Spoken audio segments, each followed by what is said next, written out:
সেদিন আমার সব পুরনো খাতাপত্র নামিয়ে ঘাঁটছিলাম, দেখি অজস্র নোট করে রাখা, সব এক একটা কেসের নোট।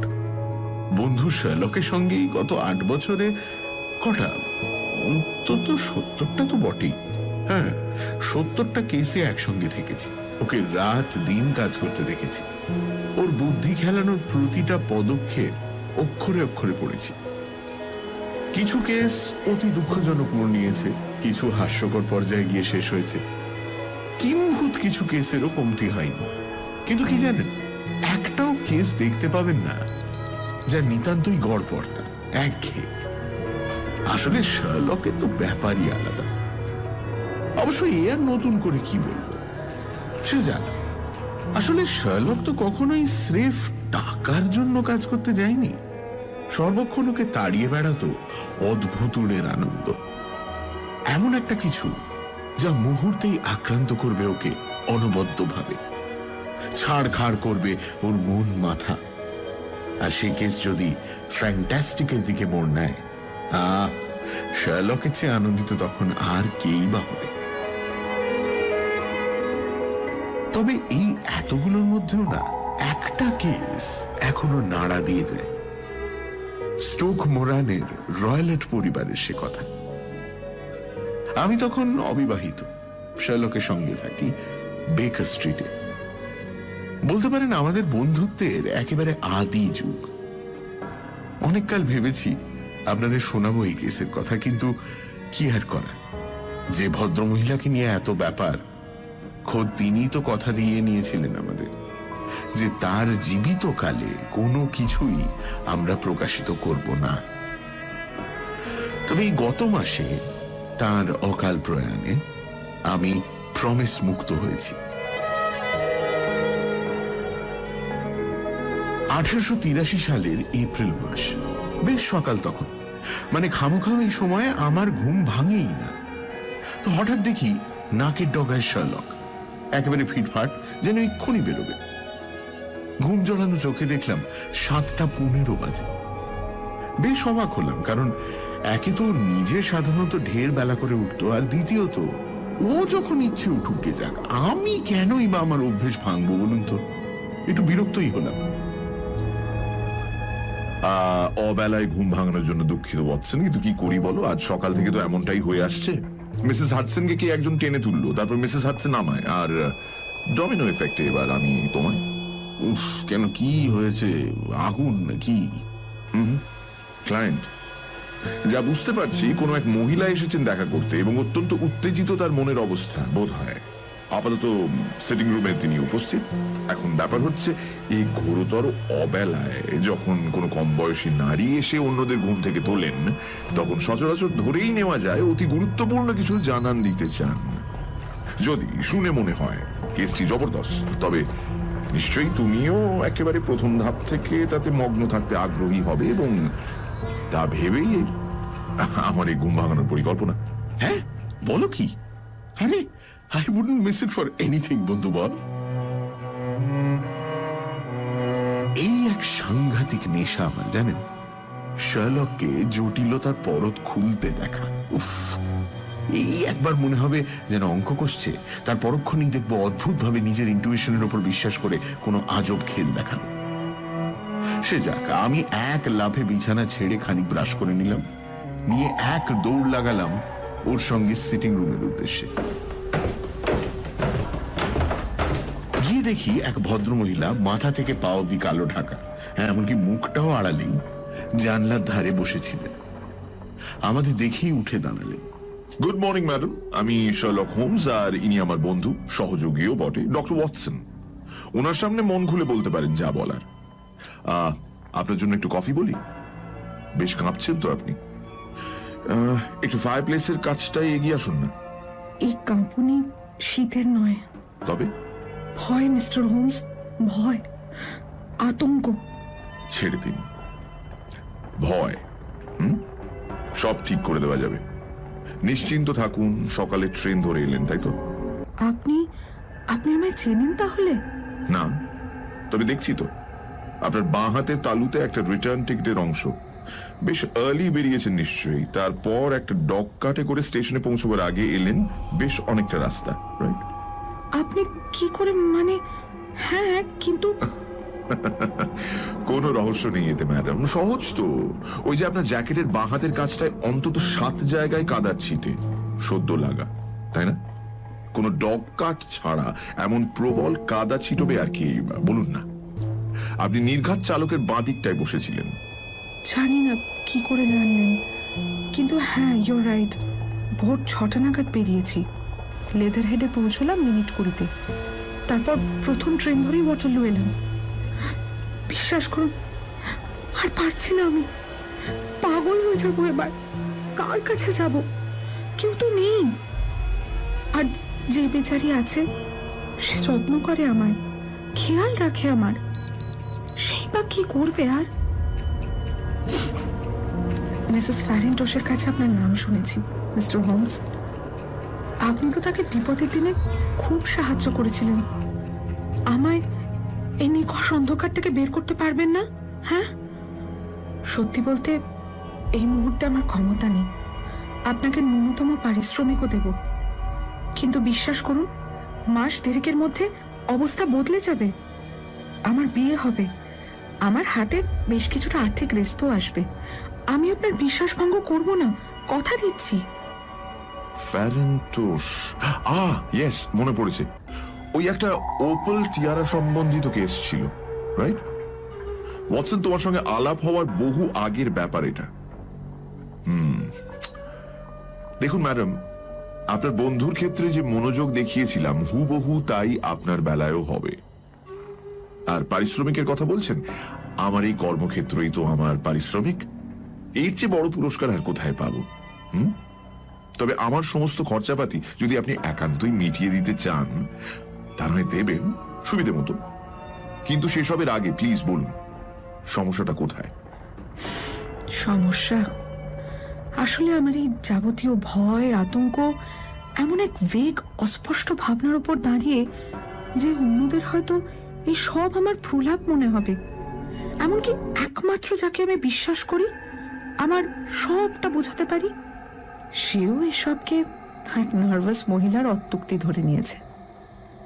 মুখের ওপর বলেনি ঠিকই, কিন্তু ওর ভঙ্গিমা স্পষ্ট।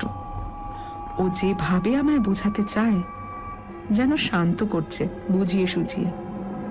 কিন্তু মিস্টার হোমস, আমি তো শুনেছি আপনি মানুষের অন্তর পড়ে নিতে পারেন অনায়াসে, বুঝে নিতে পারেন পরতে পরতে জমা অসংখ্য অশুদ্ধ আস্তরণ। আমি শুনছি ম্যাডাম, প্লিজ। আমি হেলেন স্টোনার, থাকি আমার সৎ বাবার সঙ্গে, যিনি স্টোকমোরনের রয়্যালট পরিবারের শেষতম বংশধর। সারের পশ্চিমের সীমান্ত ঘেঁষা এই পরিবার ইংল্যান্ডের প্রাচীন স্যাক্সন পরিবারের অন্যতম। নামটা তো চেনা আমার। এই পরিবার এককালে গোটা ইংল্যান্ডের ধনীতম পরিবারের মধ্যে গণ্য হতো। কোথায় না কোথায় ছিল এদের সম্পত্তি, উত্তরে বার্কশায়ার থেকে পশ্চিমে হ্যাম্পশায়ার অব্দি। ক্রমাগত পতন বলতে পারেন শুরু হয়েছে গত শতাব্দী থেকে। ওই যা হয় আর কি, ভুল লোকের হাতে পড়ে হেলায় হারালো এক এক করে সমস্ত কিছু। আর এক জুয়াখোরের হাতে পড়ে শেষমেশ এমন সঙ্গীন অবস্থা হলো যে খান কতক একর জমি আর একটা 200 বছর পুরনো বাড়ি ছাড়া আর কিছুই অবশিষ্ট নেই। তাও তো ও বাড়িও মর্টগেজের ভারে নুয়ে। ও বাড়িতে শেষ যিনি ছিলেন তাকে অ্যারিস্টোক্র্যাটিক পপার বললেও অত্যুক্তি হয় না। গিয়েছিল তো সর্বস্ব, শুধু যায়নি তাঁর মেজাজ। তার ছেলে মানে আমার সৎ বাবা বুঝতে পারেন অমনভাবে বাঁচা কষ্টকর, ইনফ্যাক্ট অসম্ভব। ফলে তিনি এক আত্মীয়র কাছ থেকে খানিক ধার করে মেডিকেল ডিগ্রি নিয়ে পাড়ি জমিয়েছিলেন ক্যালকাটা। সেখানে তাঁর দক্ষতা তাঁকে এনে দিয়েছিল অনবদ্য বসার। কিন্তু ওখানেই এমন বিপর্যয় ঘটে গেল, একদিন রাগের চোটে তিনি নিজের খানসামাকে খুন করে ফেলেন। আসলে বিগত কয়েকদিন বাড়িতে চুরিচামারির ঘটনা তাকে এমন রাগিয়ে তুলেছিল যে কপাল ঝরে মৃত্যুদণ্ড এড়িয়েছিলেন। কিন্তু দীর্ঘদিন জেল খাটার ফলে যখন শেষমেশ ইংল্যান্ড ফিরলেন, তখন বাবা সম্পূর্ণরূপে ভেঙে পড়েছেন। হতাশ, অবসাদগ্রস্ত। ডক্টর রয়লেট মানে আমার সৎ বাবা যখন ইন্ডিয়ায় ছিলেন তখনই আমার মা মিসেস স্টোনারের সঙ্গে তাঁর পরিচয়, এবং তারপর বিয়ে। আমার আসল বাবা মেজর জেনারেল স্টোনার বেঙ্গল আর্টিলারিতে ছিলেন। বাবা গত হওয়ার পর মা ফের বিয়ে করেন। আমরা মানে আমি আর আমার যমজ বোন জুলিয়া তখন 2। আমার মায়ের হাতে সে সময় বেশ আর্থিক রেস্ত ছিল, 1000 পাউন্ড তো কম করে। তো মা বিয়ের পর সে সমস্তই ডক্টর রয়লেটকে তুলে দিয়েছিলেন। বলেছিলেন যে আমার আর জুলিয়ার বিয়ের সময় যেন আমরাও তা থেকে খানিক অংশ পাই। কিন্তু ইংল্যান্ড ফিরে আসার কিছুদিনের মধ্যেই মা মারা যান। ক্রুর কাছে একটি রেল অ্যাক্সিডেন্টে তার মৃত্যু হয়। ঘটনার ঠিক পরে ডক্টর রয়লেট লন্ডনে সব ছেড়ে ছুড়ে আমাদের 2 বোনকে নিয়ে চলে এলেন সেই স্টোক মোরেনে। আমাদের তো কোনোই অসুবিধে রইল না, কারণ মায়ের দিয়ে যাওয়া সেই টাকা। কিন্তু বাবা কেমন আমূল বদলে গেলেন। সারাক্ষণ ঘরে আটকে রাখতে লাগলেন নিজেকে। বেরোতেন কালে ভদ্রে যখন, তখন অবধারিত ঝগড়া জুড়ে দিতেন আশেপাশের সকলের সঙ্গে। গত সপ্তাহে তো যা হলো কহতব্য নয়। ভাবতে পারবেন না, স্থানীয় এক কামারকে রেগে মেগে তিনি নদীর জলে ফেলে দিলেন। আমরা আর কি করি, প্রচুর অনুরোধ করে ওদের টাকা পয়সা ধরিয়ে কোন ক্রমে এই যাত্রায় মেচেছি। আর একটা অদ্ভুত কাণ্ড করেছেন তিনি। কিছু ভ্যাগাবন্ড জিপসিকে ওই পারিবারিক সম্পত্তিতে থাকতে দিয়েছেন। ওরা ওখানে থাকে আর বাবা প্রায়শই ওদের তাঁবুতে গিয়ে থাকেন। মাঝে মধ্যে তো আবার ওদের সঙ্গে বেরিয়ে পড়েন। দিন যায়, সপ্তাহ যায়, কোনো খবর পাই না আমরা। তারপর হঠাৎ একদিন আবার আর এক বিপদ হয়েছে। ওনার ইন্ডিয়ান জন্তু জানোয়ারের প্রতি অসম্ভব এক টান। কেউ একজন আছেন, আমি চিনি না, যে এইসব পাঠায়। আপাতত একটা চিতা আর একটা বেবুন রয়েছে, দুটোই খোলা ঘুরে বেড়ায় বাড়ির কম্পাউন্ডে। স্বাভাবিকভাবেই গ্রামের সকলেই ভয় পায়। কোনো চাকর টেকে না। আমরা 2 বোন মিলে বাড়ির সমস্ত কাজ করতাম। কি সাংঘাতিক মনোকষ্টে আমরা কাটাতাম বুঝতেই পারছেন। বেচারি জুলিয়া মাত্র 30এই তো চলে গেল। ওই বয়সেই সব চুল সাদা হয়ে গিয়েছিল, কি বুড়িও গিয়েছিল না। আপনার বোন মৃত? বছর 2 আগে। আর সেই মৃত্যু নিয়েই তো আপনার কাছে আসা। আমরা দুজনে অমন বদ্ধ থাকতে থাকতে হাঁপিয়ে উঠেছিলাম। কোথাও যাওয়ার নেই, কিচ্ছু করার নেই। নিজের বয়সে তো কাউকে পাওয়ার প্রশ্নই নেই। ছিল শুধু আমাদের এক মাসি, আমার মায়ের নিজের বোন, মিস অনোরিয়া ওয়েস্টফাইল। কাছেই হ্যারোয়ে থাকেন, তো আমাদের ওখানে একমাত্র যাওয়ার অনুমতি ছিল। জুলিয়া 2 বছর আগে একটা ক্রিসমাসে ওখানে গিয়েছিল। নেভিতে কাজ করা এক হাফ মেজরের সঙ্গে জুলিয়ার ওখানে আলাপ, ক্রমে এনগেজমেন্ট। আমাদের সৎবাবা যখন শুনলেন সে খবর, আপত্তি করলেন না কিছুই। বিয়ের দিনও ঠিক হলো তড়িঘড়ি। কিন্তু সে রূপকথার দিন আসার এক পক্ষ আগেই আমার একমাত্র সাথী জুলিয়া আমায় ছেড়ে চলে গেল। খুলে বলুন, প্রত্যেকটা ডিটেইল চাই, কিছু ভুলে যাবেন না প্লিজ। ভুলে যেতে পারি কোথায়, সবটাই তো যেন স্মৃতিতে বসে আছে। আমরা যে বাড়িতে থাকছিলাম বললামই তো, অতি পুরনো ছিল এবং মাত্র একটা ভাগই বাসযোগ্য ছিল। তো এ ভাগের বেডরুমগুলো ছিল একতলায় আর সিটিং রুম ছিল সেন্ট্রাল ব্লকে। 3টি বেডরুমের প্রথমটা ছিল ডক্টর রয়লেটের, দ্বিতীয়টা জুলিয়ার আর অন্যটা আমার। 3টের মধ্যে কোনো যোগের রাস্তা ছিল না, কিন্তু একটা করিডোরেই এসে মিলত এই 3 ঘর। বোঝাতে পারছি? স্পষ্ট, চালিয়ে যান। এবার 3টে ঘরের জানলা খুললেই দেখা যেত লন। সেই অভিশপ্ত রাতে ডক্টর রয়লেট নিজের ঘরে চলে গিয়েছিলেন বেশ আগেই, যদিও আমরা জানতাম তিনি ঘুমিয়ে পড়েননি। কি করে জানলেন? আসলে জুলিয়ার খুব অসুবিধা হচ্ছিল একটা বিচ্ছিরি বোটকা গন্ধে। ডক্টর রয়লেটের অভ্যেস ধরেছিল ইন্ডিয়ান সিগার খাওয়ার, তারই অমন অসহ্য গন্ধ। ফলে জুলিয়া উঠে আসে আমার ঘরে। ছিল কিছুক্ষণ, আমরা কত কথা বললাম ওর আগত বিয়ে নিয়ে। তারপর তারপর ওই 11টা নাগাদ হবে, ঘরে যাবে বলে উঠল। উঠে ঠিক বেরোনোর আগে দরজায় দাঁড়িয়ে অদ্ভুত একটা প্রশ্ন করল। আচ্ছা হেলেন, বলতো কখনো গভীর রাতে কাউকে শীষ দিতে শুনেছিস? শীষ? না তো, না। আচ্ছা, ঘুমের মধ্যে কি নিজে শীষ দেওয়া যায়? জানি না, মানে মনে তো হয় না। কিন্তু কেন জুলিয়া? কারণ শেষ কয়েক রাত আমি নিশ্চিতভাবে শুনেছি সেই শীষ। আলতো কিন্তু স্পষ্ট একটা শীষ। প্রতি রাতে 3টে নাগাদ শুনি আমি। তুই তো জানিস আমার ঘুম কি পাতলা, রোজ ঘুম ভেঙে যায় আমার। জানি না কোথা থেকে তা আসতো, কিন্তু আসতো নিয়ম করে। হয়তো পাশের ঘর থেকে বা লন থেকে। ভাবলাম একবার তোকে জিজ্ঞেস করে যাই, যদি তুই। না রে, আমি শুনিনি। যাক, তুই ভাবিস না, নিশ্চয়ই বিদঘুটে জিপসিগুলোর কেউ একটা। হয়তো বা, কিন্তু লন থেকে এলে তো তুইও শুনতে পেতিস, তাই না? হ্যাঁ, কিন্তু আমি যে তোর চেয়ে অনেক শান্তিতে ঘুমোই রে। আচ্ছা ছাড়, এমন কিছু নয় হয়তো। আমার দিকে স্মিত হেসে তারপর ও বেরিয়ে গেল। অল্পক্ষণ পর ওর ঘরের লক খোলার আওয়াজ আমি পেয়েছিলাম। আচ্ছা, তবে নিজের ঘরের লক বন্ধ করে ঘুমানো আপনাদের কি অভ্যেস ছিল? সব সময়। আর সেটা কেন? ওই যে বললাম না, আশেপাশে একটা চিতা আর বেবুন থাকলে আপনি খুব নিশ্চিন্তে কি ঘুমোতে পারতেন। তা বটে। তো তারপর? আমার স্বভাবতই ঘুম হলো না একেবারে। কিরকম যেন একটা আশু বিপদের আতঙ্ক গ্রাস করছিল। বুঝতেই তো পারছেন, আমরা যমজ যেহেতু, কি অসম্ভব একটা প্রাণের টান আমাদের মধ্যে ছিল। আর বাইরে রাতটাও না কেমন ঝাঁপিয়ে পড়ছিল আমাদের উপর। প্রচুর বৃষ্টি শুরু হলো সহসা, সঙ্গে তোলপাড় করা ঝড়। মনে হচ্ছিল যেন উড়িয়ে নিয়ে যাবে এক্ষুনি। জানলাগুলো থর থর করে কাঁপছিল, যে কোনো মুহূর্তেই হাল ছেড়ে দেবে যেন। সে তাণ্ডবের মধ্যেই হঠাৎ আমি শুনলাম স্পষ্ট একটা চিৎকার।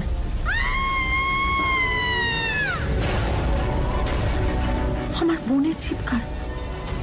অসম্ভব ভয় পেলে কেউ অমন করে চেঁচায়। আমি তৎক্ষণাৎ একটা শল জড়িয়ে দৌড়ে বেরিয়ে এলাম করিডোরে। কিন্তু জানেন, যেই আমি ঘরের দরজা খুলে বেরোলাম, একটা একটা নিচু স্বরের শীষ শুনেছিলাম, ঠিক যেমনটার কথা জুলিয়া বলেছিল। আর তার কিছু পর আর একটা ভয়াবহ আওয়াজ, যেন একটা বিশাল ধাতুর তৈরি কিছু ঝনঝন করে উঠল। আমি পাগলের মতো দৌড়ে গেলাম জুলিয়ার ঘরের দিকে। গিয়ে দেখি দরজাটা খোলা, পাল্লাটা ধাক্কা খেয়ে একটা ক্যাঁ ক্যাঁ শব্দ করছে। তখনও তো জানি না ভেতরে কি অপেক্ষা করছে। খানিক এগোতেই দেখি জুলিয়া হাতে একটা বাতি নিয়ে কোনক্রমে দরজায় এসে দাঁড়ালো। ভয় ওর মুখ ওই অন্ধকারেও সাদা, হাত দুটো হাওয়ায় কিছু একটা আঁকড়ে ধরতে চাইছে, শরীরটা সামলাতে পারছে না টাল। আমি দৌড়ে গিয়ে ওকে জড়িয়ে ধরলাম, কিন্তু ততক্ষণে ওর আর বিন্দু মাত্র দাঁড়াবার ক্ষমতা নেই। যন্ত্রণায় কাতরাচ্ছিল আমার বোন। জুলিয়া, জুলিয়া, কি হয়েছে বল, বল, কে ওখানে, কে ওদিকে, বল। হেলেন, হেলেন, ও মাই গড, হেলেন, সেই ব্যান্ডটা, দ্য স্পেকল ব্যান্ড, দ্য স্পেকল ব্যান্ড।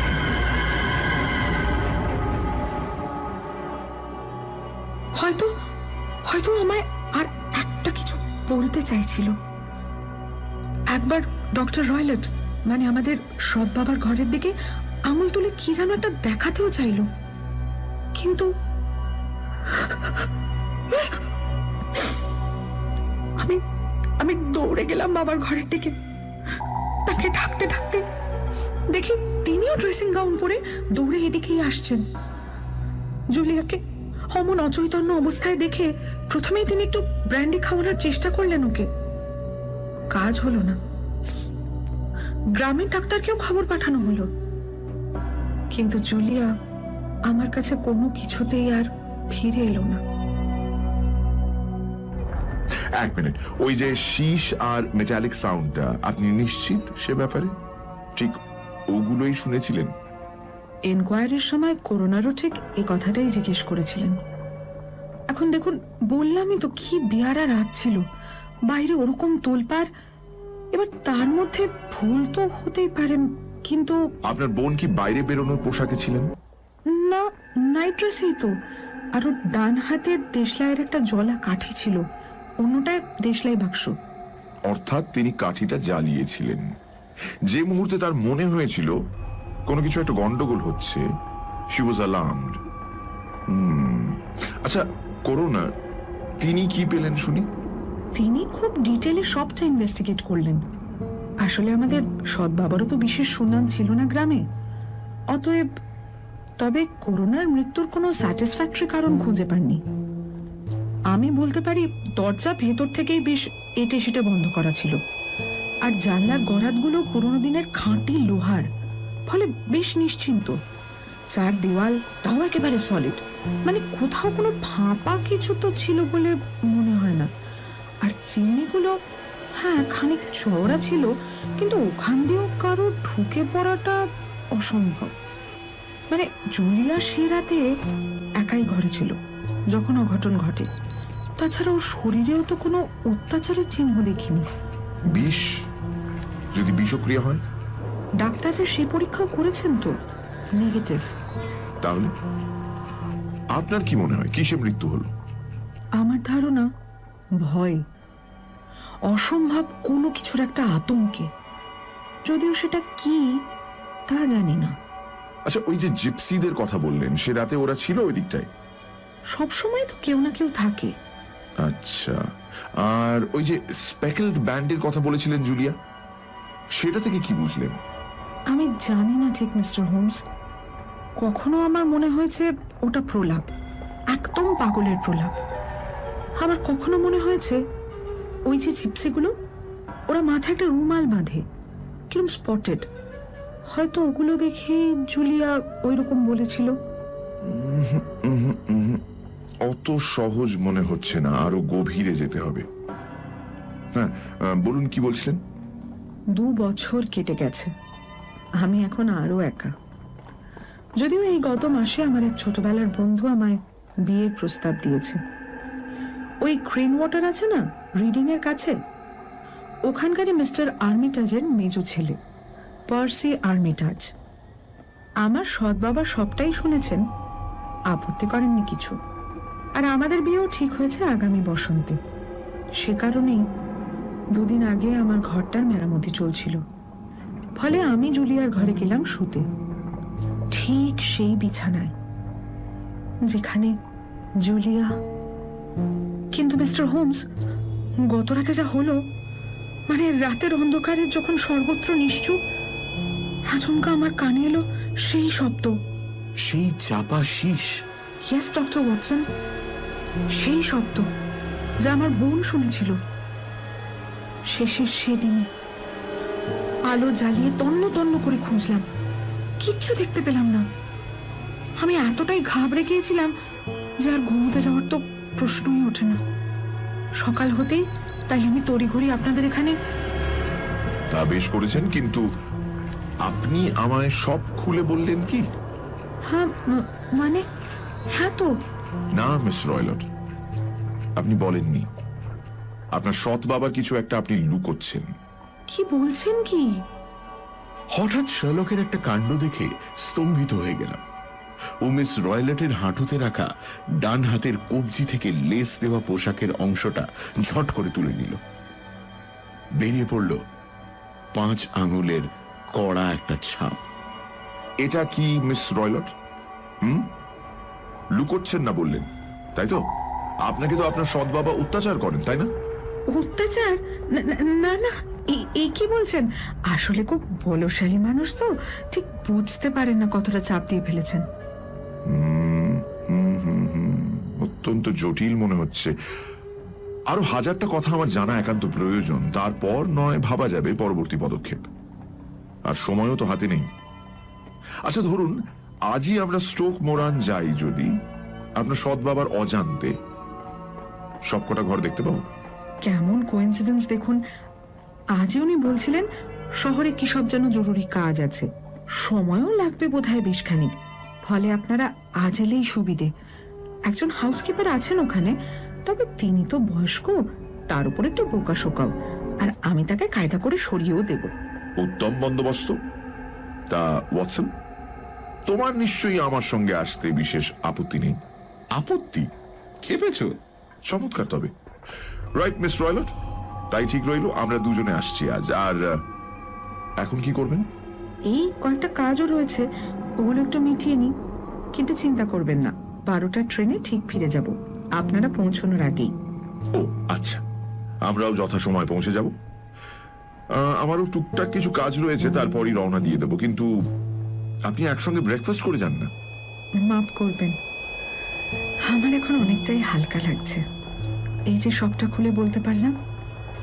আমি অপেক্ষা করব, আজ আসি।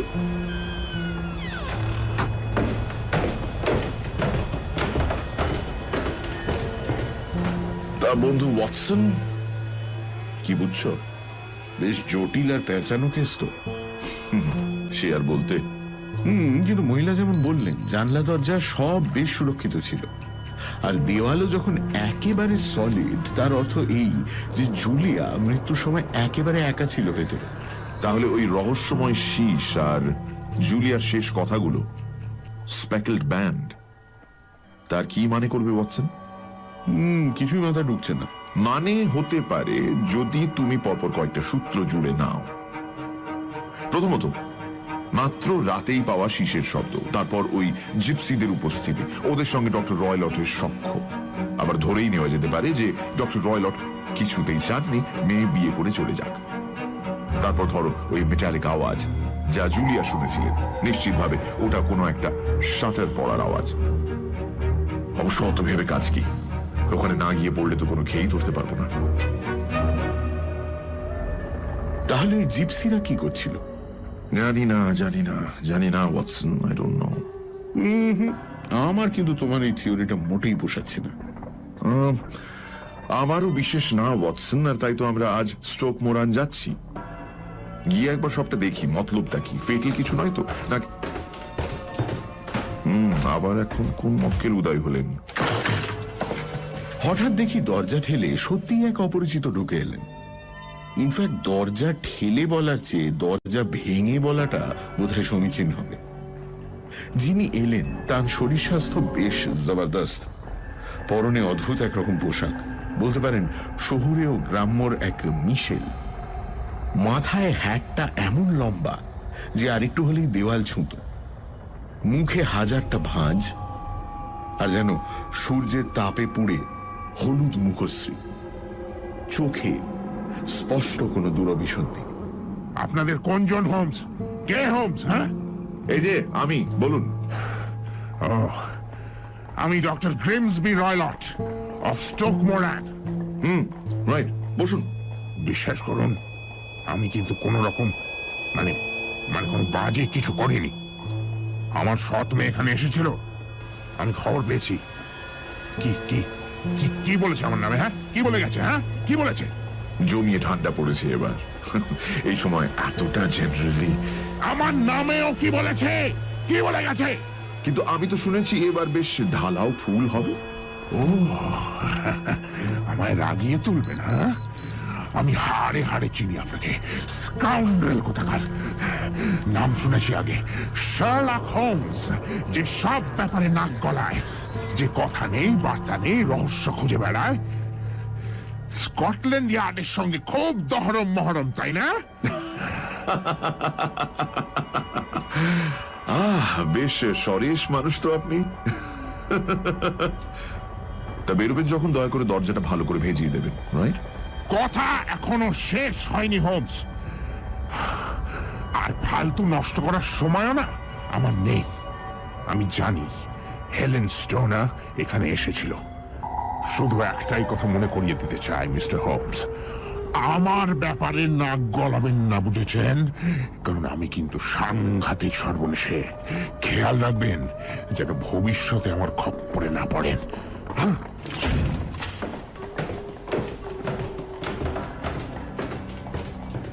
বেশ পেলব প্রকৃতির মানুষ না ওয়াটসন? শারীরিকভাবে আমি ভদ্রলোকের মতো সুঠাম নই হয়তো, কিন্তু একবার যদি নাগালে পাই না, বুঝিয়ে দেব আমার খপ্পরে পড়লেও যে কি নাকানি চোবানি খেতে হয়। সে যাক, আশা করি হেলেন নিজেকে এমনভাবে ট্রেসড হতে দিয়ে কোনো গন্ডগোলে পড়বেন না। তবে এই ভদ্রলোক এখানে হানা দেওয়ায় একটা লাভ হলো জানো, আমাদের ইনভেস্টিগেশন একটা দিশা পাবে মনে হচ্ছে। গুড। আপাতত কিছু একটা খাওয়া যাক, তারপর আমি ডক্টরস কমন্সে একবার ঢু মারবো, যদি এই ডক্টর রয়লট সম্পর্কিত কিছু পেয়ে যায়।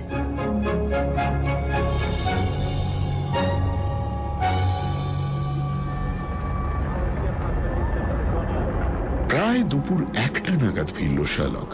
হাতে ধরা ছিল একটা নীল কাগজ, তাতে ভর্তি এক গাদা নোট, ফিগার। মৃত স্ত্রীর করে যাওয়া উইলটা দেখলাম, বুঝলে? পুঙ্খানুপুঙ্খ হিসেব টিসেবও করে ফেললাম। মানে মৃত্যুর সময় তার কাছে যে 1100 পাউন্ড ছিল, তার দাম এখন পড়ে গিয়ে হয়েছে 750। এবার বিয়ে করলে 2 মেয়ের তার থেকে 250 পাউন্ড প্রাপ্য। ফলে দুজনেই বিয়ে করে ফেললে আমাদের সদা হাস্যময় ভদ্রলোকের কপালে জোটে কি ওয়াটসন? অতি অল্প। আমার এই সারা সকালে দৌড়দৌড়ি আদৌ জলে যায়নি, কারণ এইবার আমি নিশ্চিত লোকটার একটা স্ট্রং মোটিভ রয়েছে এই বিয়ে আটকানোয়। তবে আমাদের কিন্তু এখানে দাঁড়িয়ে নষ্ট করার সময় নেই ওয়াটসন, বিশেষ করে যখন তিনি বুঝে ফেলেছেন আমরা এই কেসে অলরেডি হাত দিয়েছি। তো চলো, অফ টু ওয়াটারলু। ও হ্যাঁ, একটা রিভলভার সঙ্গে নিও, ওকে? কখন কাজে লাগে। তার সঙ্গে একটা টুথব্রাশও। আর না, মনে হয় না আর কিছু লাগবে।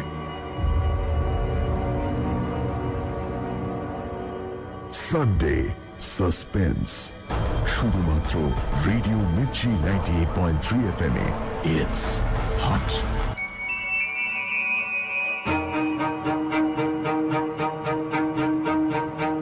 সানডে সাসপেন্সে আজ the adventure of the speckled band. একদিন সাত সকালে শার্লকের সঙ্গে দেখা করতে আসেন এক ভদ্রমহিলা। তার নাম হেলেন স্টোনার। মহিলার কথায় জানা যায় তিনি স্টোক মোরানে তার বদমেজাজি সৎ বাবা ডক্টর রয়লটের সঙ্গে থাকেন। কিছু বছর আগে খুব রহস্যজনকভাবে মৃত্যু হয় হেলেনের বোন জুলিয়ার। মৃত্যুর আগে শোনা গিয়েছিল এক অদ্ভুত শীষের শব্দ, আর গত রাতে সেই শব্দটাই আবার শুনতে পান হেলেন। তারপর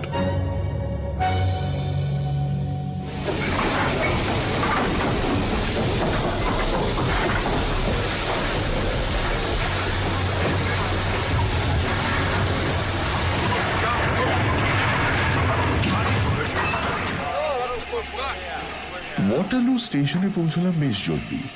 গিয়েই লেথারহেডের দিকে একটা ট্রেনও পেয়ে গেলাম। সেখানে নেমে একটা ঘোড়ার গাড়ি ভাড়া করে আমরা দুই বন্ধু চললাম স্টোক মোরান।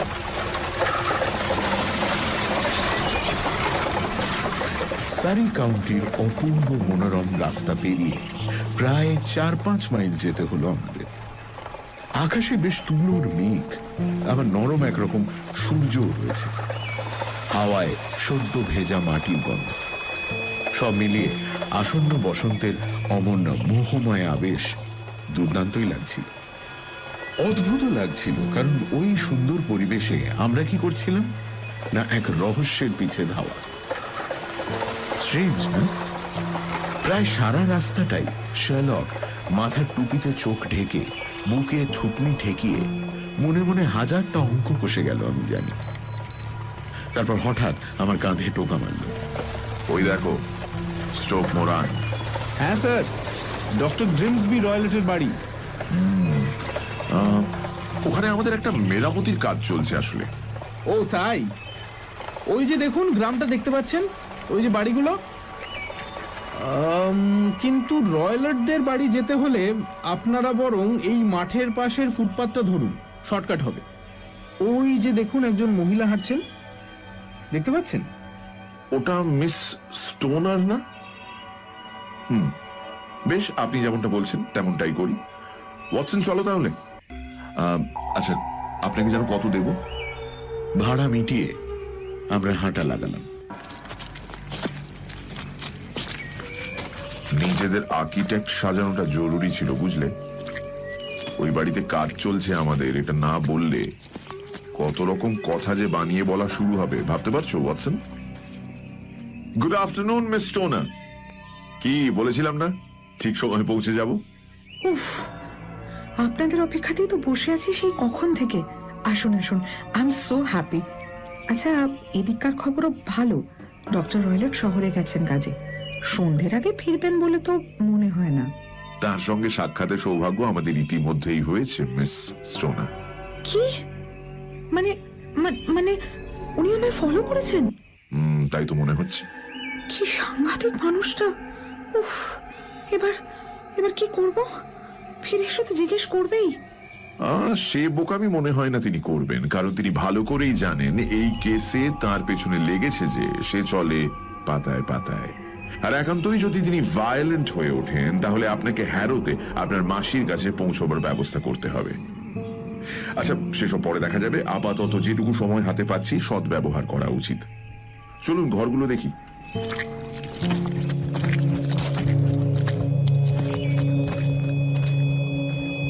বাড়িটা গ্রে রঙের পাথরের তৈরি। একটা সেন্ট্রাল পোর্শন আর দুদিক থেকে দুটো কাঁকড়ার দাঁড়ার মতো বেরিয়ে আসা অংশ। একদিকের বেহাল অবস্থা, জানলাগুলো ভাঙা, কাঠের পাটাতন দিয়ে সব ব্লক করা। ছাদটা প্রায় সম্পূর্ণ ধসে গেছে, মোটের ওপর ধ্বংসস্তূপ বললে ভুল হয় না। মাঝের অংশটার অবস্থা খানিকটা ভদ্রস্ত, আর ডান হাতের যে ব্লকটা সেটা একেবারে আধুনিক। জানলায় পরিপাটিভাবে ব্লাইন্ড লাগানো, নীল ধোঁয়া বেরোচ্ছে চিমনি দিয়ে, মানে স্পষ্ট বোঝা যায় এখানেই রয়্যালটরা থাকেন। মেরামতির কাজ চলছিল বটে, অংশ বিশেষে কিছু ভাঙা, মইটই লাগানো, কিন্তু কোনো মানুষ চোখে পড়ল না। শার্লক আগাছায় ভর্তি লনটা ঘুরে দেখল, জানলার বাইরের অংশটাও বেশ মনোযোগ দিয়েই পরীক্ষা করল। তারপর একটা ঘরের বাইরে দাঁড়িয়ে কি একটা ভেবে, এটাই নিশ্চয়ই আপনার শোয়ার ঘর ছিল, জুলিয়ার পাশেরটায়। আর ডক্টর রয়লটের চেম্বারটাও তো এই পাশেই, তাই তো? হ্যাঁ, কিন্তু এখন আমি মাঝেরটায় শুচ্ছি, মানে জুলিয়ারটায়। সে যতদিন না মেরামতি হচ্ছে, তাই তো? কিন্তু এই দিকটায় খুব একটা মেরামতির প্রয়োজন তো তেমন দেখছি না।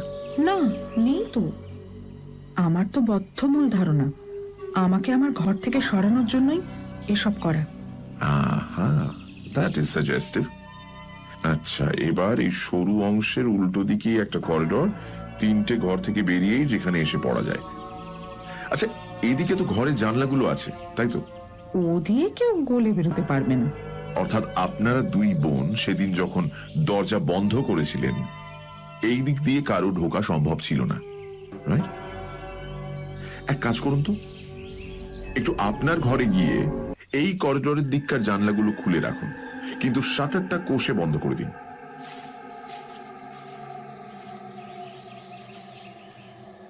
মিস স্টোনার তাই করলেন। তারপর শার্লক ওই খোলা জানলাগুলোর মধ্যে দিয়ে হাত ঢুকিয়ে খুব করে চেষ্টা করলো বন্ধ শাটারটা খুলে ফেলার, কিন্তু কোনো কাজ হলো না। আসলে একটা ছুরি ঢুকিয়েও যে ছিটকিনিটা খুলবে সেটুকু ফাঁকও নেই। দরজার কবজাগুলো বেশ নেড়ে চেড়ে দেখল শার্লক। আরো ভাবতে হচ্ছে ওয়াটসন, শাটারগুলো যদি কেউ ভালো করে বন্ধ করে রাখে, সত্যিকারও গোলে ঢোকা অসম্ভব। এবার ভেতর থেকে দেখাটা দরকার। একটা ছোট্ট সাইড ডোর দিয়ে হোয়াইট ওয়াশ করা করিডোরে এসে হাজির হলাম আমরা। পাশাপাশি 3খানা বেডরুম। শার্লক শটার সেই ঘরটাতেই গিয়ে ঢুকলো যা আপাতত হেলেন স্টোনার ব্যবহার করেন, যা আসলে সেই ঘর যেখানে জুলিয়া মারাত্মক কোনো এক অভিজ্ঞতার সম্মুখীন হয়েছিল। এমনি ঘরটা মোটের উপর বেশ ছিমছাম, থাকতে মন্দ লাগবে না। সিলিংটা নিচু, একটা পেল্লায় ফায়ারপ্লেসও রয়েছে, ঠিক পুরনো দিনের বাড়ির মতো। একধারে ব্রাউন রঙের কিছু ড্রয়ার, একটা সরু সাদা খাট, আর জানলার বাঁ দিকে একটা ড্রেসিং টেবিল। ঘরে আসবাব বলতে আর দুটো বেতের চেয়ার, আর ঠিক মাঝখানে একটা ওয়েলটন কার্পেট। ঘরের উডেন প্যানেলগুলো যদিও কৌনাদিকালের কে জানে, রং চটে গেছে, অর্ধেক পোকায় খাওয়া। শার্লক হঠাৎ একটা চেয়ার টেনে এক কোণে গিয়ে বসল। মুখে একটাও কথা নেই, কিন্তু চোখগুলো ঘুরছিল সারা ঘর। আমি জানি মানুষ চোখে সবটা তুলে রাখছে সে। তারপর হঠাৎ দেওয়াল থেকে টাঙানো একটা ঘন্টার দড়িতে ওর নজর পড়ল। এটা দিয়ে কি হয়? ওই হাউসকিপারকে ডাকার জন্য। দেখে তো মনে হচ্ছে খুব পুরনো নয়। না, নয় তো বটেই, এই ধরুন বছর দুয়েক আগে লাগানো। আপনার বোন চেয়েছিলেন বোধহয়। না, তা ঠিক নয়, কখনো শুনিনি ওকে ব্যবহার করতে। আর তাছাড়া আমরা যখনই কিছু চাইতাম নিজেরাই ব্যবস্থা করে নিতাম।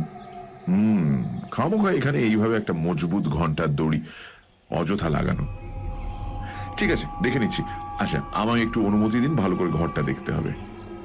কিছু বোঝার আগেই শার্লক সারা ঘরে একটা আতশকাচ নিয়ে ঝুঁকে কি সব দেখতে লাগলো। দেওয়ালের প্যানেলগুলো দেখলো, খাটের কাছটায় গিয়ে এদিক ওদিক খুব করে পর্যবেক্ষণ করলো। তারপর ওই ঘন্টার দড়িতে দিল এক টান। কোনো আওয়াজ হলো না। আচ্ছা, এটা ডামি? কেন বাজে না? বাজবে কি করে? কোনো তারের সঙ্গেই তো যোগ নেই। How interesting. দেখুন, ওপরের ওই ভেন্টিলেটরটাই দেখুন, ওখানে একটা হুকের সঙ্গে লাগানো মাত্র।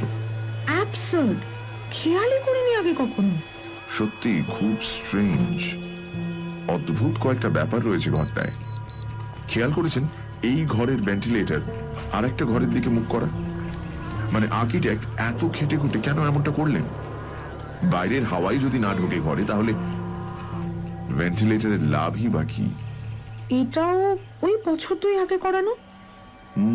খুব ইন্টারেস্টিং। একটা ডামি ঘন্টার দড়ি, একটা এমন ভেন্টিলেটর যা আদতে ভেন্টিলেট করে না। মিস টোনা, আমায় কিন্তু এবার ডক্টর রয়লটের ঘরটাও একবার দেখে নিতে হবে।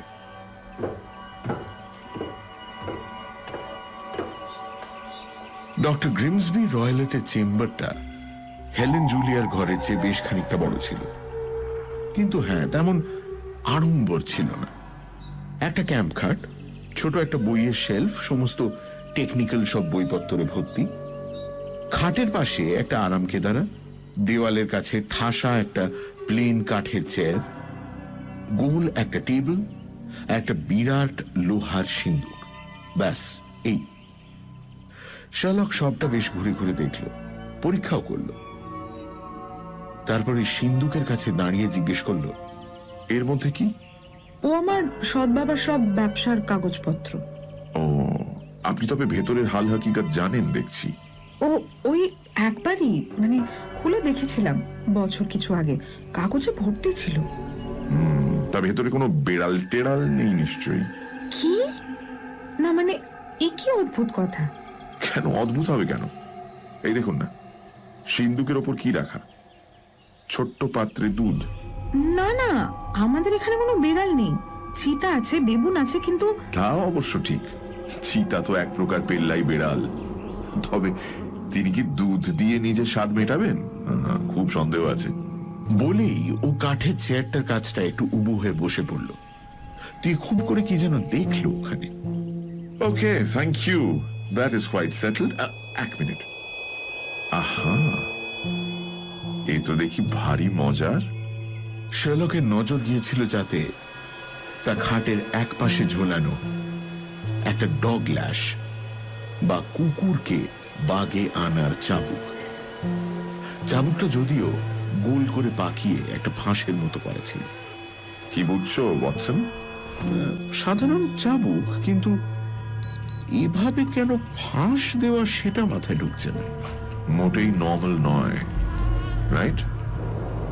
কিন্তু কি করবে বলো, পৃথিবীটাও তো আর সরল রেখায় চলে না।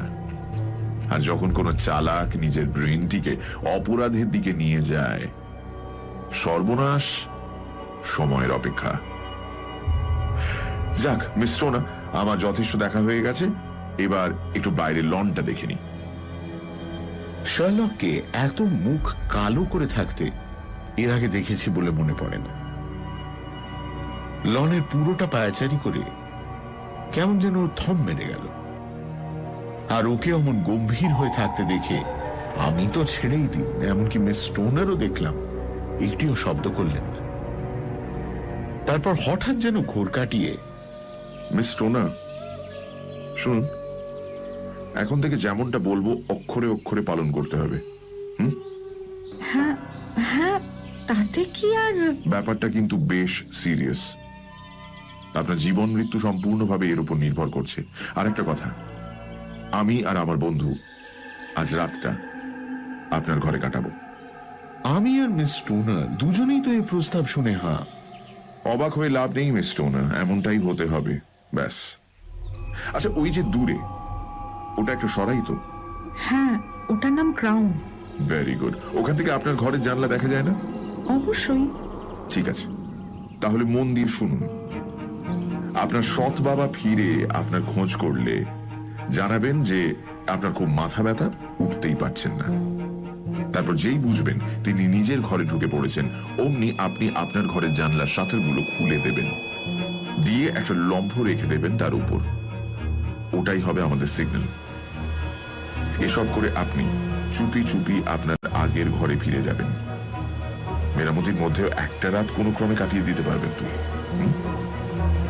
ধরে নিচ্ছি পারবেন। সঙ্গে যা যা প্রয়োজন সব নিয়ে নেবেন। তারপর বাকিটা আমাদের হাতে ছেড়ে দিন। তা তো বুঝলাম, কিন্তু আপনারা কি করবেন সেটা? খুঁজে বের করবো ওই চাপা শীষের উৎস।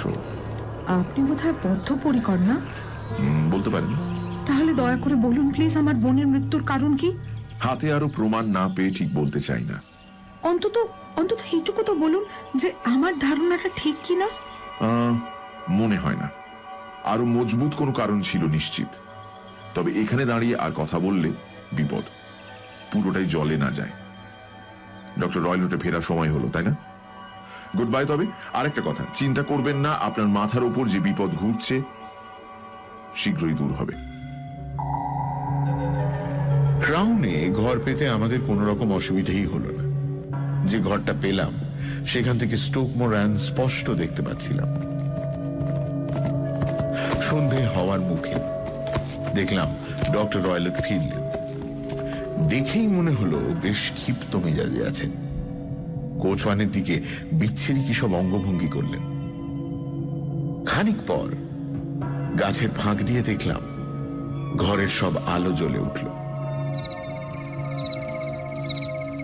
কি জানো ওয়াটসন, আজ একটু দ্বিধাই বোধ করছি তোমায় ওখানে নিয়ে যেতে। সাংঘাতিক কিছু একটা ঘটে যেতে পারে। কোনো কাজে কি লাগতে পারি? সে আর বলতে, অসম্ভব সুবিধা হয়। ব্যাস তো হয়েই গেল, আমি আসছি। ওয়াটসন, ওয়াটসন, সত্যি তুমি, থ্যাংক ইউ। তুমি বিপদের কথা বলছো? ওই ঘর তন্ন তন্ন করে খুঁজে তুমি তো সবটাই বুঝে নিয়েছো শার্লক। আমি যা দেখিনি তুমি তো তা দেখেছো, তাই না? দেখেছো তুমিও, আমি হয়তো সামান্য বেশি, এই যা। ওই ঘন্টার দড়ি ছাড়া তো তেমন কিছুই দেখলাম না। কেন, ওই ভেন্টিলেটরটাও তো দেখেছো? হ্যাঁ, কিন্তু ওটা দিয়ে কি হবে? মানে একটা ইঁদুর ছাড়া আর কি গলতে পারে ওটা দিয়ে? এই ভেন্টিলেটর নিয়ে এখানে আসার আগে আমি কিন্তু বেশ খোঁজ খবর নিয়ে এসেছি। ভালো বলেছো। না, সত্যি বলছেন, আমি ঠাট্টা করছি না। খেয়াল করো, হেলেন যখন প্রথম এলেন কি বলেছিলেন? যে জুলিয়া নাকি পাশের ঘর থেকে ডক্টর রয়লটের সিগারের গন্ধ পেতেন, রাইট? তার মানে দুটো ঘরের মধ্যে নির্ঘাত একরকম যোগাযোগের ব্যবস্থা ছিল, এবং সেটা নিশ্চয়ই অতি ক্ষুদ্র কিছু একটা ছিল, নয়তো করোনারের ইনকোয়ারিতে ধরা পড়ত। তখনই আমার মাথায় এই ভেন্টিলেটরের ভাবনা আসে। কিন্তু ওখান থেকে কি বিপদ হতে পারে? কেন?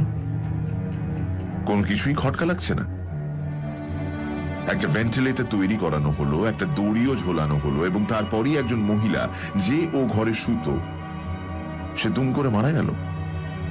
তোমার অদ্ভুত লাগছে না? আমি সত্যি বলছি, কোনো কানেকশন খুঁজে পাচ্ছি না। কিন্তু ওই খাটটা লক্ষ্য করেছিলে? খাট? জীবদ্দশায় অমন খাট দেখিনি। মাটির সঙ্গে কখনো কেউ দেখেছে খাট আটকানো? অর্থাৎ জুলিয়া খাটটি নাড়ানোরও সুযোগ পাননি। ওটা সর্বদা ওই একই পজিশনে থাকতে বাধ্য, ভেন্টিলেটরের নিচে আর ওই দড়ির কাছেই। শার্লক, আমার মনে হচ্ছে আমি বুঝতে পারছি তুমি কি বলছো। আমাদের হাতে তো আর তাহলে তেমন সময় নেই। রাইট ওয়াটসন, সাংঘাতিক একটি প্ল্যান, এবং কি সূক্ষ্ম বটে। দেখবে কোনো ডাক্তার যখন অপরাধের দিকে এগোয় কি মারাত্মক হয়ে ওঠে সে। কারণ এক তো তার সে জ্ঞানটা আছে, আর দুই অসম্ভব শক্ত নার্ভও। বাবা অ্যান্ড প্রিচারের এ জগতে বেশ নাম ডাক ছিল, কিন্তু এ তো দেখছি দুকাঠি এগিয়ে। তবে ওয়াটসন, আমার বিশ্বাস আজ রাতে জবর একটা খেল দেখব, ডেঞ্জারাস একটা খেলা। তো তার আগে এসো দু বন্ধুতে পাইপে জমিয়ে শুকটান দেওয়া যাক।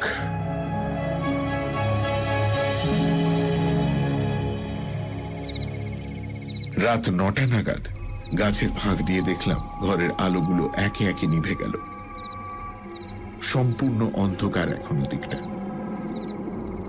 ঘন্টা 2 পেরিয়ে গেল। তারপর ঠিক 11টা বাজার মুহূর্তে মাঝের ঘরের জানলায় একটা লম্ফ জ্বলে উঠল। ওয়াটসন, ওই তো আমাদের সিগন্যাল। চলো। বেরোনোর সময় খুব কায়দা করে শার্লক সরাইখানার মালিককে বলল এত রাতে আচমকা বেরিয়ে যাওয়ার কারণ। আমাদের নাকি এক অতি পরিচিতের বাড়ি রয়েছে ওই পাশেই, এবং তার কাছ থেকে আজ রাতটা কাটানোর আমন্ত্রণ এসেছে হঠাৎ। অগত্যা রাস্তা যথারীতি শুনশান, ঠান্ডাও পড়েছে জমিয়ে। চোখে মুখে এসে লাগছিল বেশ। কোন রহস্য কিনারায় আমরা চলেছি কে জানে। সামনে আপাতত শুধু একটা লম্ফের শিকা। কম্পাউন্ডে ঢুকে পড়লাম সহজেই। পুরনো কালের দেওয়াল, অতএব একগাদা ফাঁক পুকুর। আমরা লন পেরোলাম, পেরিয়ে যেই না জানলা দিয়ে টপকে ভেতরে ঢুকতে যাব, কোথা থেকে একটা অদ্ভুত জীব আমাদের সামনে দিয়ে লাফিয়ে লনে এসে পড়ল।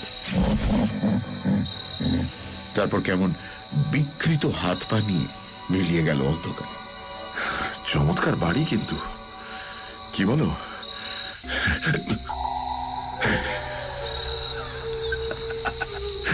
বাবুন, ভুলেই গিয়েছিলাম এই বাড়ির আজব সব জীবজন্তুর কথা। হঠাৎ মনে হলো এই রে, এবার যদি চিতাটাও লাফিয়ে ঘাড়ে ওঠে।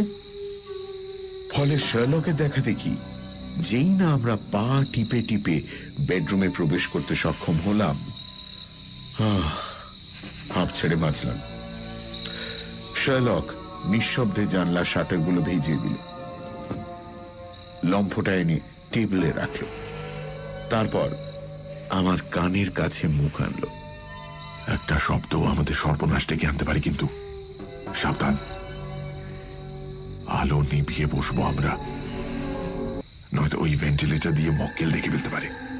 আর শোনো, খবরদার ঘুমিয়ে পড়ো না, কারণ তোমার জীবন ওই ঘুম বা না ঘুমের উপর নির্ভর করছে। পিস্টলটা হাতে রেখো, যে কোনো সময় লাগতে পারে, রাইট? আমি ওই খাটটার ধারে বসছি, তুমি যাও ওই চেয়ারে। আমি রিভলভারটা টেবিলে রাখলাম, আর শার্লক দেখলাম সঙ্গে একটা ছড়ি এনেছিল, সেটা খাটে রাখল। তার পাশে ওই একটা দেশলাই বাক্স আর মোটা একটা মোমবাতি রাখল। লম্ফটা নিভিয়ে তারপর আমরা সম্পূর্ণ অন্ধকারে মিশে গেলাম। কতক্ষণ যে অমন ভয়াবহ আবহে আমরা বসেছিলাম খেয়াল নেই। নিঃশ্বাস বন্ধ রেখে আমরা অপেক্ষা করছিলাম কোনো এক সাংঘাতিক বিপদ ঘটা।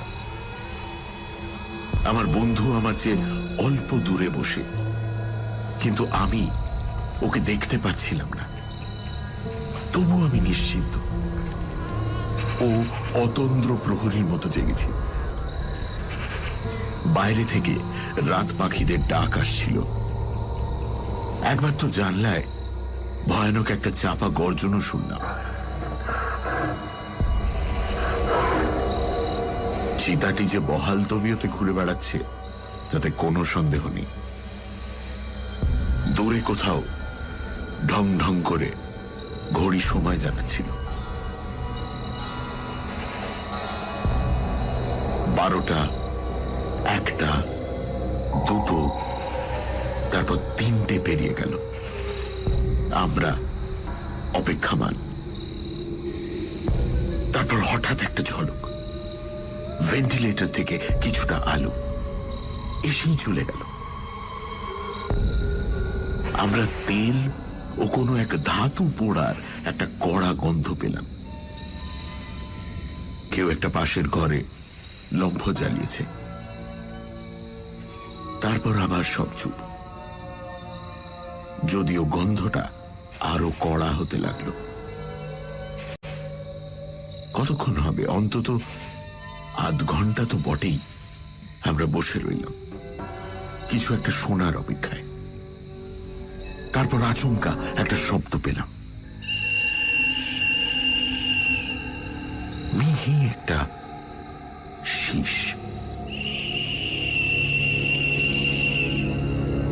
কেটলি থেকে যেন বাষ্প বেরোচ্ছে, এবং তখনই দেখি শার্লক খাট থেকে লাফিয়ে নেমে ওই বেতের ছড়িটা দিয়ে ঘন্টার দড়িটায় অসম্ভব আঘাত করল।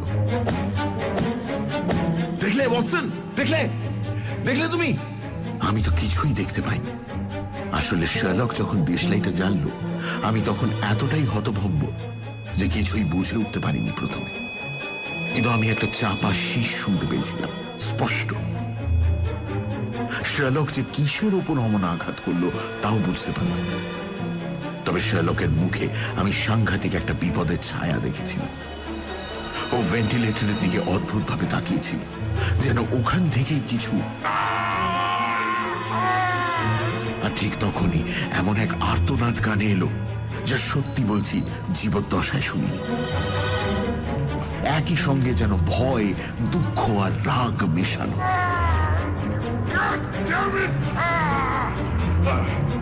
ক্ষণে ক্ষণে তা বেড়ে চলল। অনেক পরে শুনেছি ওই চিৎকারে নাকি দূরে গ্রামেরও অনেকে ধরফড়িয়ে উঠে পড়েছিল। পিলে চমকানো সে চিৎকার বেশ কিছুক্ষণ চলার পর শেষমেশ স্তব্ধ হল। আবার নিস্তব্ধতা ঘিরে ফেলল চারপাশ। আমার চোখে মুখে তখন অসীম জিজ্ঞাসা। ইটস অল ওভার ওয়াটসন, এবং সম্ভবত শেষমেশ সব ভালোই হলো। তোমার পিস্টলটা নাও, ডক্টর রয়লটের ঘরে ঢুকবো আমরা। থমথমে মুখ নিয়ে শার্লক লম্ফটা জ্বালালো। তারপর করিডোর দিয়ে ডক্টরের চেম্বারের দিকে এগোলাম আমরা।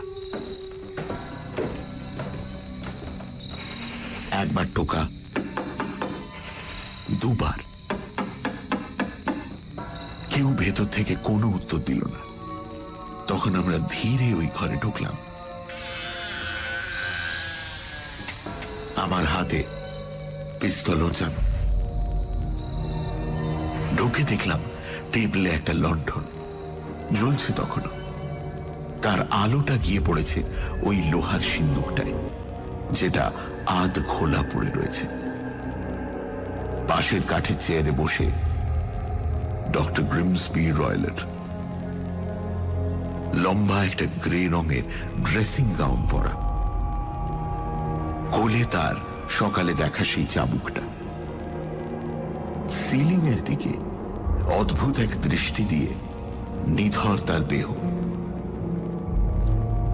মাথার কাছটায় দেখলাম কি যেন একটা অসম্ভব শক্ত করে জড়ানো, কিরকম হলুদ রঙের আর ব্রাউন চাকা চাকা, দ্য স্প্যাকেলড ব্যান্ড।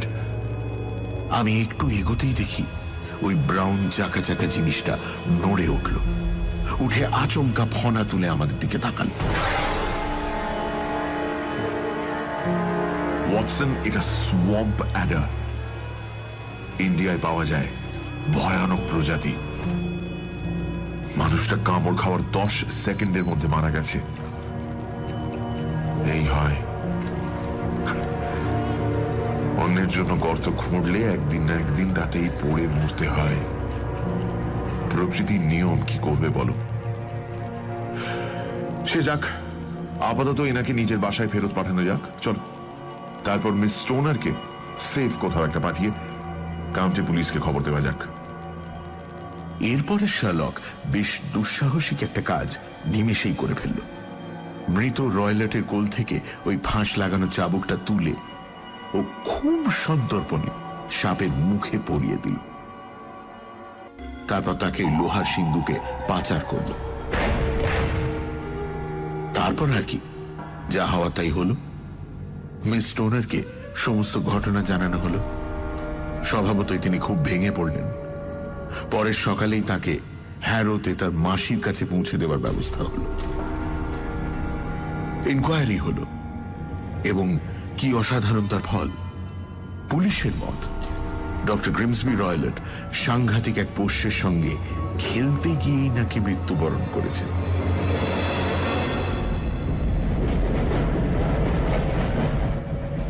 ফিরছি যখন আগামী দিন, শার্লকের কাছে পুরোটা শুনলাম। প্রথমে আমি একেবারেই ভুল পথে হাঁটছিলাম। ইনসাফিসিয়েন্ট ডেটা নিয়ে কাজ করলে যা হয় আর কি। এক তো ওই জিপসিদের উপস্থিতি, তারপর অন্ধকারে ভয়ের মুখে দেখা জুলিয়ার ওই ব্যান্ড আমাকে একেবারে অন্য ভাবনায় নিয়ে গিয়েছিল। তারপর ভালো করে ঘরটা দেখে বুঝলাম ভুল হচ্ছে কোথাও একটা। সর্বনাশ যদি আসে কারো, তবে তার দরজা বা জানলা থেকে নয়। আর তখনই আমার চোখ গেল ওই ভেন্টিলেটরের দিকে। আর ওই ফলস একটা দড়ি থাকাতেও আমার বদ্ধমূল ধারণা হলো যে এটা নিশ্চয়ই অন্য কোনো কাজে ব্যবহৃত হবে। ধরো যদি কেউ চায় ওই ভেন্টিলেটর দিয়ে কিছু একটা ঢুকিয়ে দিয়ে ওই দড়ির সাহায্যে বেয়ে নামিয়ে দেবে একেবারে খাটের ওপর, অর্থাৎ ওই দড়িটা একটা সেতুর মতো। আর ভাবো, খাটটাও কিন্তু মেঝের সঙ্গে আটকানো ছিল, মানে তুমি টেনে সরাতেও পারবে না। তখনই মাথায় খেলে গেল সাপের কথাটা। প্লাস আমরা এও তো জেনেছিলাম যে ডক্টর প্রায়ই ইন্ডিয়া থেকে নতুন নতুন প্রাণী আমদানি করতেন। এবার ভেবে দেখো না, এই বিষ তো আমাদের এখানে প্রায় কোনো কেমিক্যাল টেস্টেই ধরা পড়বে না, তাই তো? ডক্টর রয়লট ইন্ডিয়ায় অতদিন থাকার ফলে খুব ভালো করেই বুঝেছিলেন এই ব্যাপারটা। আর দেখলেই তো, একবার কামড়ালে কি দ্রুত গতিতে মৃত্যু হয়। সেটাও নিশ্চয়ই ডক্টরের মাথায় ছিল যে করোনার তদন্ত করবেন তাকে অত্যন্ত ক্ষুরোধার হতে হবে, নইলে বোঝা অসম্ভব শরীরের কোথায় দুটো ক্ষুদ্র দাঁত ফোটানোর ক্ষত। ওই শীষটা, হ্যাঁ, ওটার কথাও মাথায় ছিল। রয়লট নিশ্চয়ই সাপটিকে সকালের আলো ফোটার আগেই ফেরত ডেকে নিতেন ওই শীষ দিয়ে। আর ছিল দুধের লোভ, মনে আছে? ওই দুধের পেয়ালা সিন্দুকের ওপর। ওভাবেই ট্রেনিং দেওয়া হয়েছিল, আমি শিওর। দিনের পর দিন যাকে মারতে চাওয়া সে হয়তো বেঁচে যাচ্ছিল, কিন্তু একদিন তো ফাঁদে পা দিতই শিকার। আমি প্রথমবার ঘরে ঢুকেই ঠাউর করেছিলাম ঠিক এমনটাই ঘটেছিল, এবং আবার ঘটতো হেলেনের সঙ্গেও। রয়লটের চেয়ারটা দেখেই বুঝেছিলাম এর উপর রোজ কেউ দাঁড়ায়। কেন দাঁড়ায়? ওই ভেন্টিলেটর অবধি পৌঁছবে বলে। তারপর যখন একসঙ্গে ওই দুধের পেয়ালা, সিন্দুক আর ফাঁস লাগানো চাবুক দেখলাম, আমার মনে আর কোনো সন্দেহই রইল না। আর ওই মেটালিক সাউন্ডটা, ওটা হলো ওই সাপ ঢুকে গেলে সিন্দুক বন্ধ করার শব্দ। একবার যখন আমার মাথায় স্পষ্ট হয়ে গেল গোটা প্রক্রিয়াটা, আমি তৈরি হয়ে গেলাম। সাপের চাপার স্বর আমি শুনেছিলাম, আর শোনা মাত্র আলো জ্বালিয়ে প্রাণপণ আঘাত করেছিলাম ওর উপর। যার জেরে ওটা ভয়ে পালিয়ে গেল উল্টো পথে, এবং ঘাবড়ে গিয়ে পাল্টা কামড় বসালো মনিবের উপরেই। আমার বেতের ঘা খেয়ে এমনি খেপে গিয়েছিল, ফলে ফেরত ভেন্টিলেটর দিয়ে উঠে প্রথম যাকে পেল তাকেই দিল সমস্ত বিষ। ফলে তুমি বলতেই পারো ডক্টর গ্রিমসবি রয়লটের মৃত্যুর জন্য আমি একরকম দায়ী। তবে তাতে আমার অন্তরে বিন্দু মাত্র দংশন হবে না। কি বলো ওয়াটসন?